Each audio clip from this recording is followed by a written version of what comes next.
Come here, Zozo. Count kisses? Zoe the boxer is 10 years old and very much alive. Leave it, leave it, leave it. Oh, you didn't catch it. But she came ever so close to dying. Now, Zoe didn't get hit by a car or make some kind of miraculous recovery. She had a tumor right here.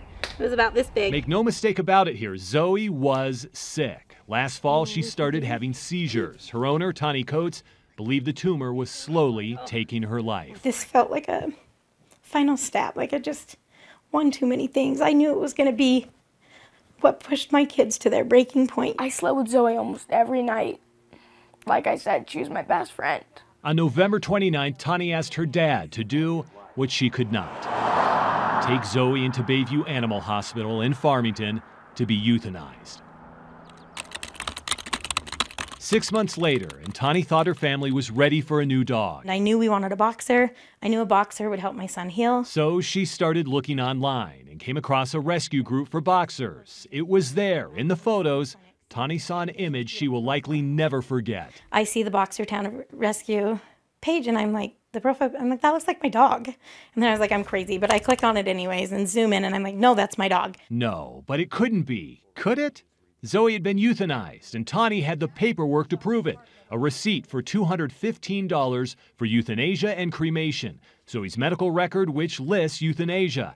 And even a sympathy card. May you find comfort in recalling the special love and joy that you shared with Zoe. From the staff at the clinic. So, to figure out how this happened, we sat down with Dr. Mary Smart. From my interaction with Mr. Coates, it seemed pretty obvious to me that they didn't want the dog. She's the vet Zoe was brought in to see. And here's where things get a little bit tricky. Dr. Smart says she told Tani's father Zoe did not need to be euthanized. In my professional opinion, this was a dog that had years to live, and I didn't want to put the dog down.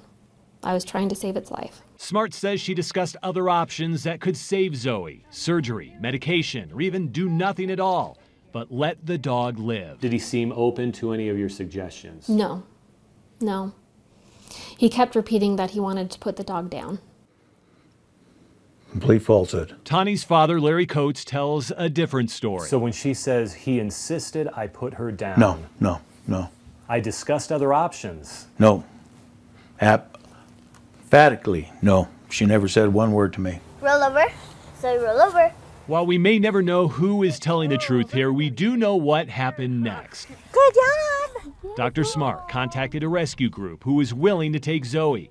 She then took the money for the euthanasia and put it towards surgery to remove the lump on the dog's back. A picture of Zoe in Dr. Smart's exam room showing up on the rescue group's Facebook page the same day the Coates family thought that she was put to sleep. Why didn't you call the family? I screwed up. I should have called the family. Had I any inkling that they might at all be interested in having the dog back, I for sure would have called. But given my conversation with Mr. Coates, that just seemed very obvious to me that they didn't want the dog. It breaks my heart because I just don't understand why somebody would do this to my family. Now the big question here, did the vet do the right thing? In Dr. Smart's words, she was trying to save an animal's life. For the answer, teeth, ears, eyes, heart. We went to Dr. Drew Allen, a member of Utah's Veterinary Board. A pet is legally classified as someone's property. So as veterinarians, we're obligated to follow what we agree to do with that, quote, property of that they bring into us. Dr. Allen says this is a legal and ethical issue. He says vets are often asked to euthanize an animal and they don't want to. So they have a couple of choices here. One, decline and send them to another vet, or come up with another solution. But once the pet owner pays for it, Dr. Allen says the vet is obligated to do it. And as much as we are in this profession for our love of the animals, we need to make sure we're not putting just what we think is best for the animal above the owners and the humans involved in the equation as well. Zoe, come here. Come here. In the end, the Coates family did get their dog back. I mean, this is the moment when Jackson finally got his hands on her. She just literally laid her head on his shoulder. It was just so sweet. So happy.